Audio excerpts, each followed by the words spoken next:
Okay, so here's the thing. Because it's healthier for your hair if you don't wash it every single day. And the bags are back.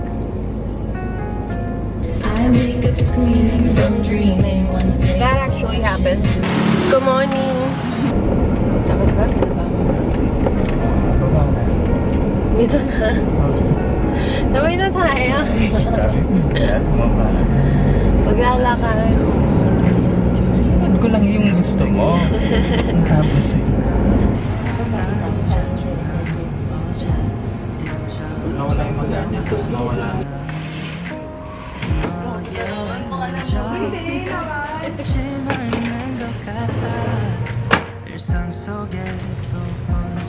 I hope we see each other soon. Hello everyone.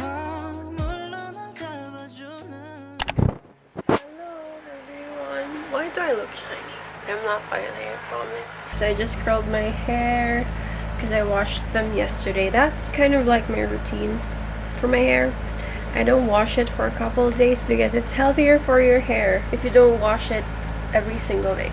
So that's a pro tip, especially if you do a lot of, you know, coloring and bleaching and stuff to your hair. It's gonna help your hair a lot if you don't wash it every day. So that's Anne's morning tip for you guys. But I decided to vlog today because we have an event, and then after that event I'm not sure if my tattoo appointment is gonna push through because I'm getting kind of frustrated with the tattoo artist. It's our third time that we were scheduled, and that's because of his schedule. So I keep on adjusting to his schedule, but then I thought I'm the client, so why do I have to, you know, adjust your schedule for the third time? So I'm thinking, I saw a tattoo parlor near Anne's yesterday because I really want to get this Medusa tattoo. And if you know what that means, and if you have one, and that's the meaning behind the tattoo, is the reason why you got it, then I'm sorry that happened to you. And I'm also gonna tell you something sensitive, so that's why I have a disclaimer at the beginning of the video, because some of the topics that I want to talk about in this video might trigger some of you, because as you may or may not know, I suffer from high functioning anxiety and depression. So I was diagnosed by a doctor. I take meds and I do therapy for it, so I'm just not making things up, unlike what some people say. It's not just in my head. I mean, it's in my head, but it's not intentional. I'm getting that tattoo because recently I've been triggered by a certain incident, by a certain person, and it hasn't left my mind since. It happened recently, I think this month, or no, last October. So yeah, I've been thinking about that tattoo for a while, because I have one visible already. It says don't stop here. So yeah, because I've, you know, I tried a couple of times, but I'm not encouraging anyone to do it, and it's not good for you and for the people around you that you love.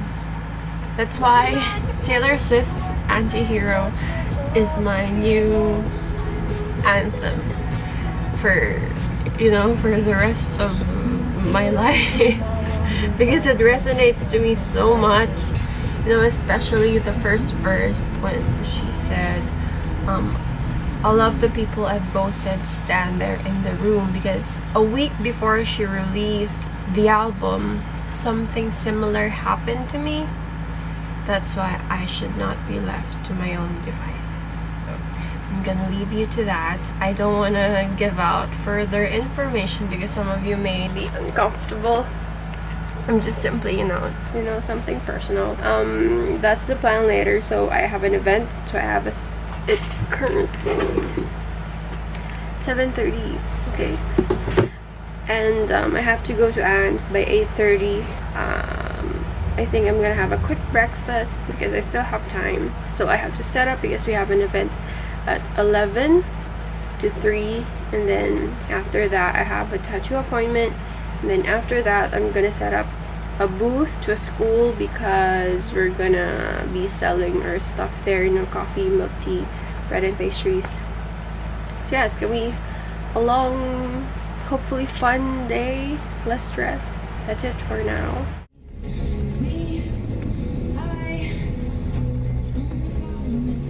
I wanted comfortable, I wanted that.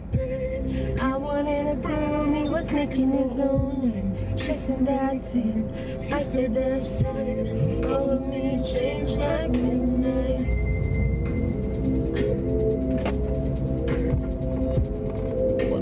My town was a wasteland.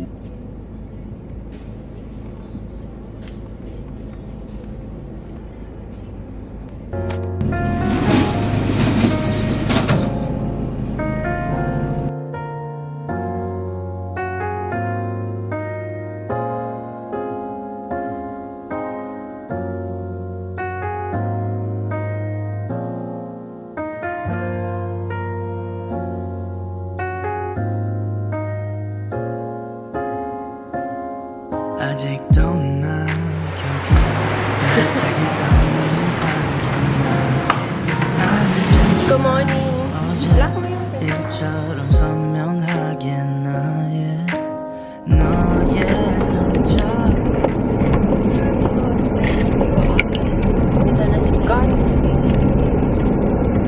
So, nag-breakdown ako kanina ng slide. Kaya ganito yung boses ko. Nakahanap ako ng, or si Angela, ng tattoo artist.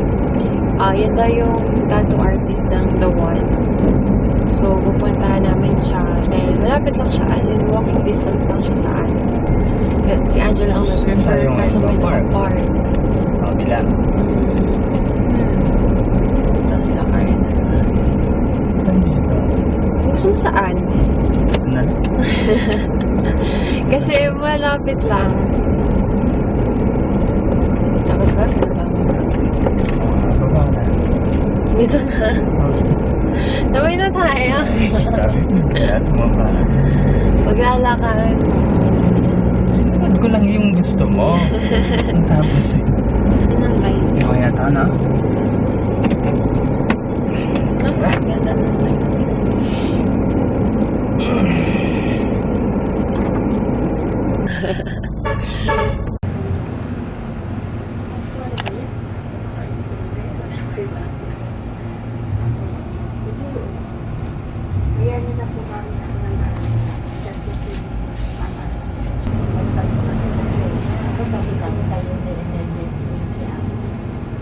Nawala yung maganya, tapos nawala na yung ano.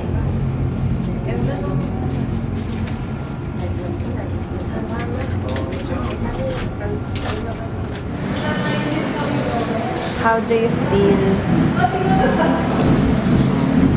Siya naman daw. Sa espada. Hindi, yung mukha ko daw. Yung mukha mo sa likod. Likod. Ito na siya. Mamagape. Pero maganda yung pagka-orange niya. No? Kakaiba. Pero medyo malaki nga. Maganda yung kamay niya, hindi masakit. Oh, okay lang. Masakit sa gitna. Kasi ano, ewan ko, manipis yung skin sa gitna. Dito, ayan. Sorry. Diyan, sa part na. Pero yung sa gilid. As cargadors na naman po kami for today's video. Mga cargador na tawag sa kanila. Ito driver. Kasya kaya siya? Kasya siya. Ikaw, kasya ka ba? Stress na po siya. Pwede mo ba dyan? Op! Stress na po siya.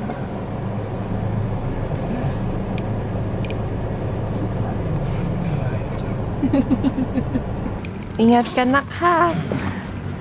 Galingan mo sa school.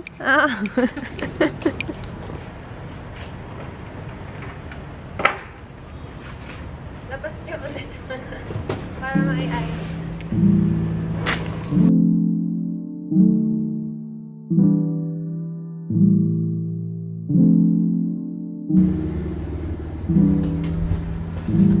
Okay, so here's the thing. So some of you may know me as someone who's approachable and bubbly and, bungis-ngis. But a lot of people get shocked when they find out that I have social anxiety and depression and everything in between. And that's something na, I don't know. I don't know how to take it, but I don't take it negatively. I take it positively, or I choose to take it positively because I honestly don't know how to take it. Because some people might say it in a way na parang they disregard what I'm feeling, or they kind of like, oh, really? I mean, parang they don't believe my, what I'm going through or what people are going through, because some people are like that. They don't believe na, I don't know. But the reason behind me getting the tattoo is not for aesthetic purposes only. A few years ago, I was sexually harassed, and it made me feel some type of way about myself. Not a very good way. So that moment was the reason why my anxiety and depression flared up, and sumabay pa yung pandemic and me opening a business, and me resigning from the job that I loved and being here at home. What made me realize and what made me want to get this tattoo, or the reason why I wanted to get this tattoo, is to remind myself that I'm much more than what happened to me, and it's not my fault that it happened. I didn't want it to happen, but it did. But that doesn't make me any less of a person than anyone else. So this is a reminder for myself, not for other people, but for myself. And I don't know, I just wanted to clarify that, because some of you may think na, oh, she's getting that, for attention or anything. Sino ba makakakita nito, diba? Family ko, they know, and I don't want to say anything about how they did or what they didn't do when I told them about what happened, but that's how it is. So I don't know how to put things together because I might cry. But yeah, this is also a reminder for you, hindi man same yung nangyari sa atin. You might be dealing with something else, but I just want to tell you, if you're going through something na you're much, much bigger, and you're much more than what's happened to you, and I hope you stay. I hope we can stay. Maybe this has become my outlet to let things out, aside from therapy, because therapy is definitely different, and also that made me realize a lot of things. So I really recommend therapy if you're going through something. There's also a lot of free therapies like the Hope Hotline. I've also tried that, but I hope and I wish that you have at least an ounce of strength in you to fight, because at least one person wants you here, and for me that's Kenneth, and I'm really thankful for him, for being there. Because sometimes, I feel like a burden to him, kasi siya lang talaga yung nasasabihan ko. Yes, I have my friends, pero sometimes I tend to dissociate with other people, kasi I feel like they're just gonna judge me, or they're gonna think something else.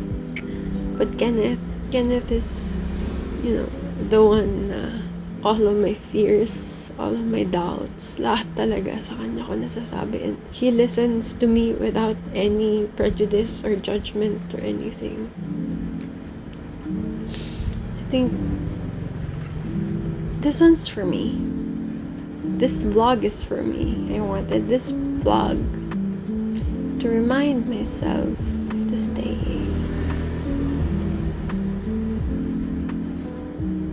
I don't know. I hope we all stay. Well, not the same, because change is good.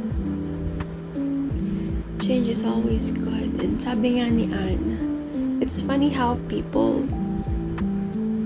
Ano nga ba yung sabi niya? I search. Ayan, sabi ni Anne, with an E, Anne of Green Gables, it's funny how people are so quick to point out differences when there are so many ways we're all alike. All we can do is our best, regardless of what we know or don't know. So, yeah, I hope you guys enjoyed this vlog with me. If you wanna get one, go ask permission first to your parents. I'm not encouraging you. I mean, tattoo is not bad, but it's kind of prejudiced in our society, so yeah. Your parents may think I'm a bad influence to you, but I'm not. I hope we see each other again soon in this vlog.